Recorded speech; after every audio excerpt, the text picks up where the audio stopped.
হ্যাঁ হ্যাঁ হচ্ছে। এখন হচ্ছে।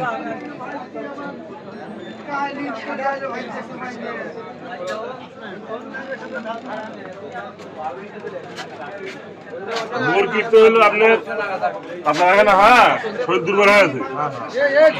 দুর্বলের জন্য ইঞ্জেকশন করে নেবেন না খাওয়ার ওষুধ খাওয়াবেন? ইঞ্জেকশন আমি খালি একটা ইঞ্জেকশন করে দিই। আর হলো খালি একটা ইঞ্জেকশন সামনে করে দিই। আর হলো বাকি খাওয়া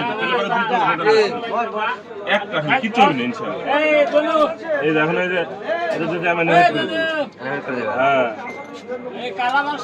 তেলেগান বুঝছেন, মানে একটু ওই রুচিটা একটু ভালোভাবে মানে ক্লিয়ার হবে আসবে। তাছাড়া এটা আমার বৈষয়িক করতে করতে সময় লেগে যাবে।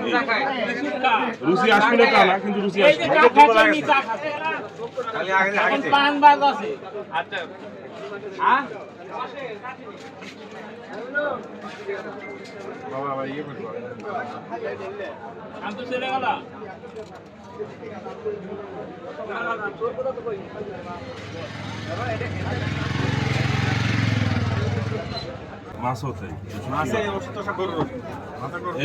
যে ইঞ্জেকশন করেছি এই ধরনের ইঞ্জেকশন মানে ইয়াটা এই যে আপনার হচ্ছে হলো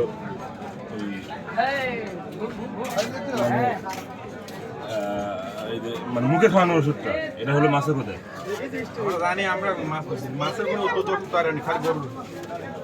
এই তো বুঝতে পারছেন। মাছের খালি নির্দিষ্ট কয়েকটা ওষুধ মানে ওদের যেরকম অক্সিজেন, তারপরে হয়তো উকুন মারা ওষুধ। হ্যাঁ এই যে এটা আমার টাটকা, আর বাকি কি ওষুধ এই ওষুধটা মানে কি এই যে ওষুধ খাওয়ালে অক্সিপুস প্রোবায়োটিক, এটা জিঙ্ক আর একটা ক্যালসিয়াম দুর্বলতার কারণে এই সমস্যাটা হচ্ছে।